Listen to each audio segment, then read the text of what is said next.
highlights. Governor Sanwo-Olu urges Africa to unlock new pathways for young people to thrive. All Progressives Congress endorses President Tinubu for 2027 presidential race. On the foreign scene, United Kingdom recommends mandatory chemical castration for sex offenders. And in sport, Barcelona winger Rafinha signs contract extension until 2028. Now the details. I am John Omoaka.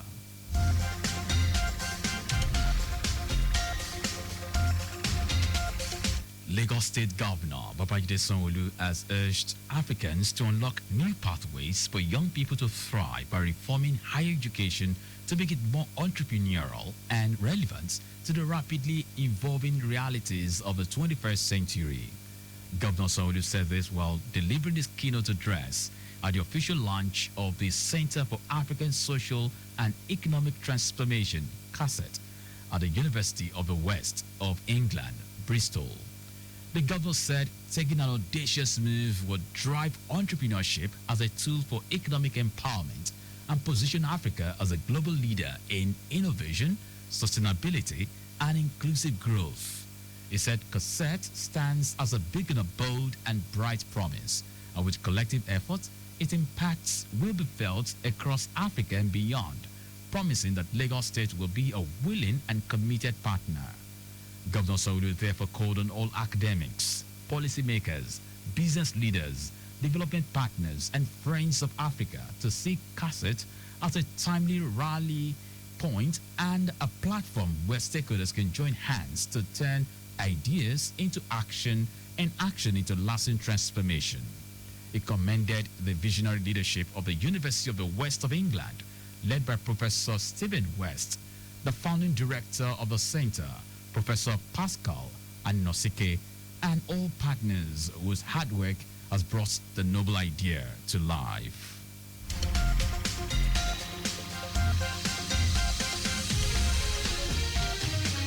The Lagos State government has disbursed the sum of 2,461 million naira to 8,690 beneficiaries through the Sanwo-Olu Lessons Financial Assistance Program. The initiative serves as a beacon of hope for thousands of vulnerable Lagosians, not only to deliver direct financial relief, but represents a deeper commitment to compassion, inclusion, and empowerment.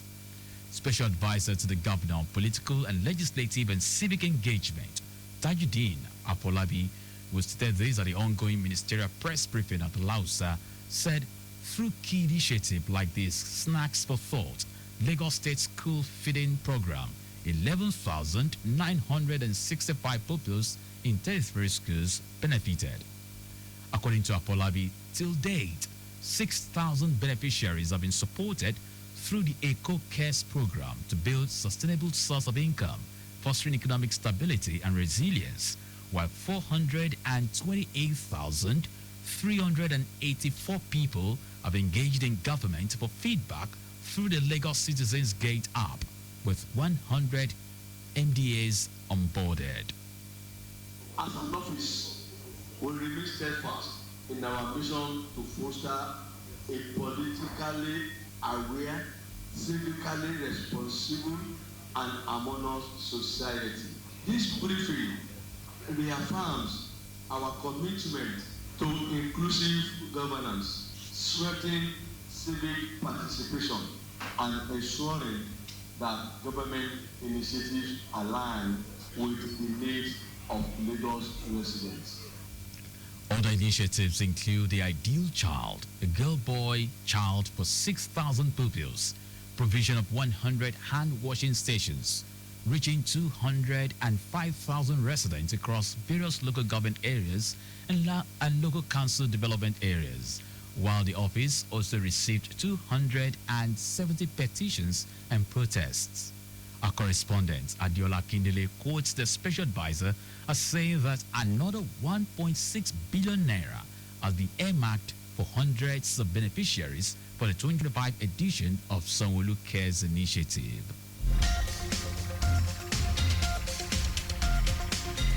The Lagos State government has issued a release of 775,071,016 kobo as insurance benefits to 200 beneficiaries of deceased suburb and local government members of staff who died in active service. Speaking at the ongoing ministerial press briefing to highlight the achievements of Governor Babajide Sanwo-Olu's administration in the second year of his second term in office, Commissioner for Local Government, Chieftaincy and Rural Development, Bolaji Robert, said 85 approvals were secured for capital projects of local government areas and local council development areas. Robert also announced plans by the state government to significantly advance agriculture and community development through several key initiatives. He said over 2,000 young people and women farmers are receiving extensive training in aquaculture and digital skills aimed at empowering them with new capabilities. Roberts said the initiatives highlight the state's dedication to fostering economic prosperity, enhancing living standards, and cultivating robust, resilient communities. I will have.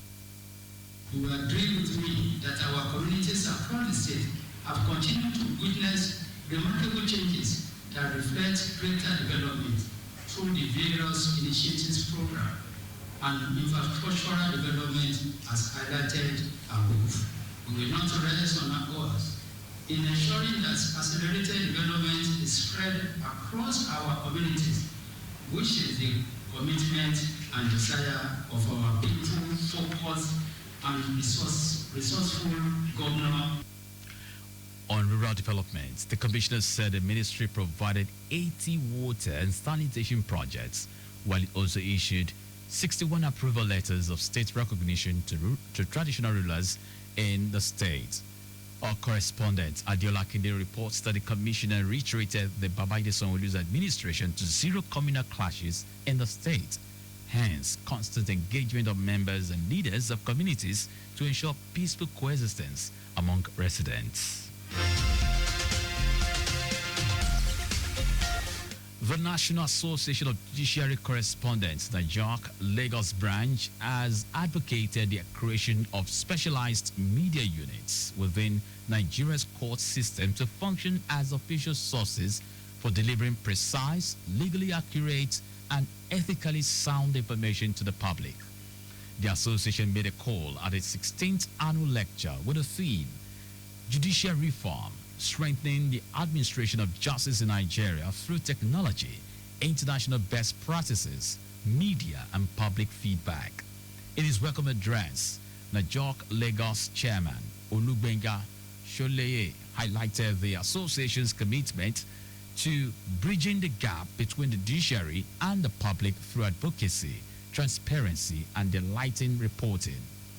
The guest lecturer, who is a retired judge, Folashade Bankole Oki, called for nationwide adoption of online dispute resolution, AI-assisted case management, and fully digitized court systems to reduce delays and improve access to justice. Bankole Oki also cautioned against sensationalism and biased reporting, stressing that the power of the media should be used to shape public perception and reform. I will however focus on the symbiotic relationship between media and the judiciary. Both institutions depend on each other to fulfill their respective mandate. However, like all relations, this one brings in its way peculiar advantages and challenges. For purposes of this lecture, the term media encompasses the diverse channels through which information is communicated to the public. Chairman of the event, Justice Taiwo, retired, called for urgent reforms within Nigeria's judiciary to align with the rapid revolution of artificial intelligence and emerging technologies, emphasizing that the justice system must be modernized to remain effective and relevant in the digital age. The lecture, no doubt, is a unique opportunity to share our thoughts and ruminate on how judicial reform can strengthen the administration of justice in Nigeria through the use of technology, international best practices, and public feedback. All of this, to my mind, are essential pillars of democratic government and also democratic consolidation. Our reporter, Toyi Badmos, reports that the highlight of the event was the presentation of an award of excellence to the chairman, Economic and Financial Crimes Commission, Ola Olukoyede, in recognition of his unwavering commitment to the fight against corruption and the promotion of integrity in public service.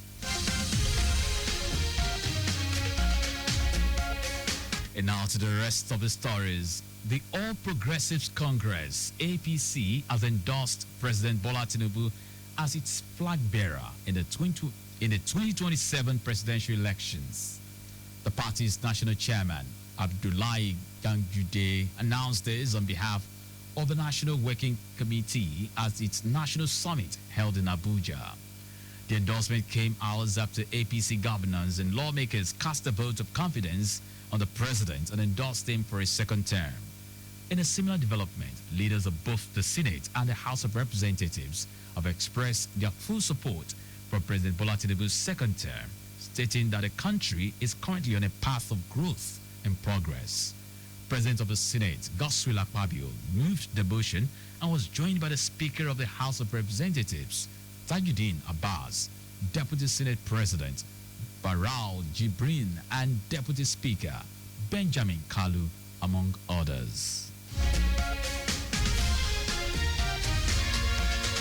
The federal government has reaffirmed its commitment to equipping unemployed youths with skills that address Nigeria's contemporary economic needs. Minister of Humanitarian Affairs and Poverty Reduction, Netawe Yuwatda, made us known during a visit to participants from the North Central Zone attending the ongoing Skills to Wealth training program in Jos. The minister explained that the initiative aims to arm young people with practical skill sets that enable them to participate productively in the economy. Yuwatda noted that the program targets 10 million beneficiaries within 1 year. He said the program forms part of the government's broader efforts to reduce poverty and stimulate economic growth.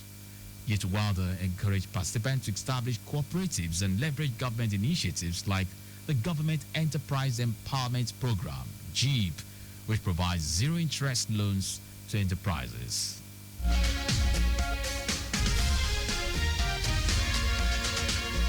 And now to foreign news.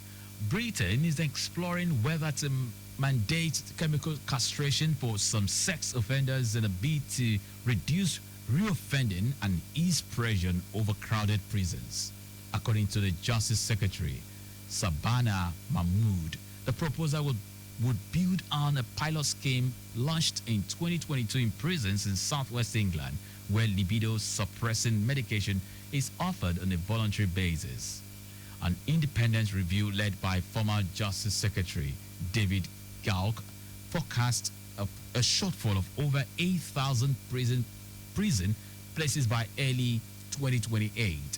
Among its recommendations is wider use of chemical suppressants to lower reoffending rates and to pilot medication to manage problematic sexual arousal. Chemical castration is used in countries including Poland, Russia, South Korea, Latvia, Denmark, and Germany, as well as several U.S. states.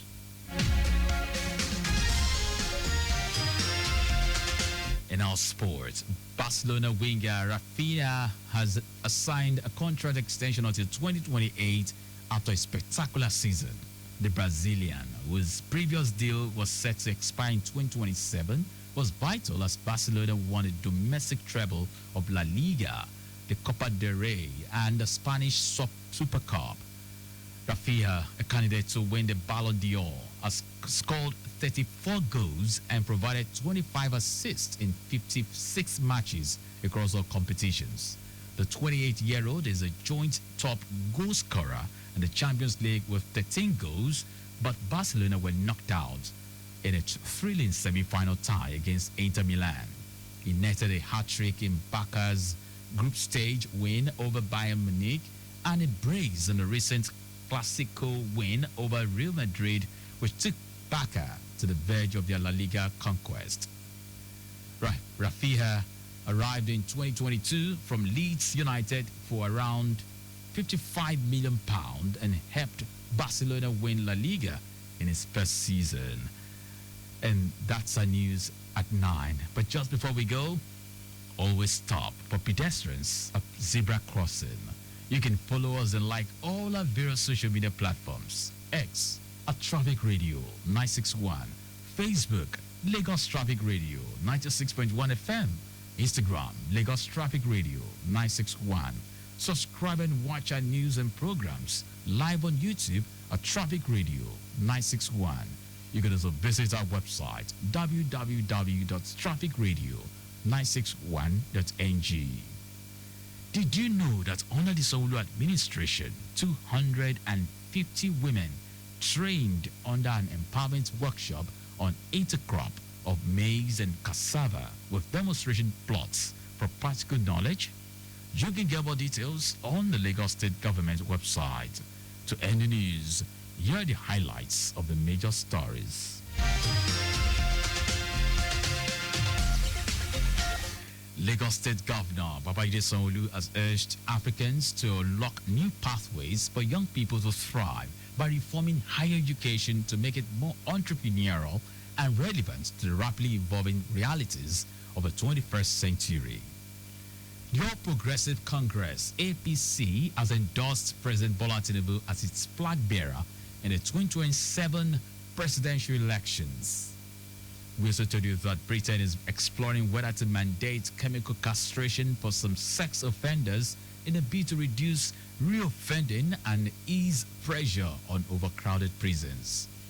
And in sport, Barcelona winger Rafinha has signed a contract extension until 2028 after a spectacular season. For contact with the newsroom, send a message to info@trafficradio961.ng. That ends the news broadcast compiled by Adesua Ejoyoka. I am John Omoaka. Thank you very much for listening.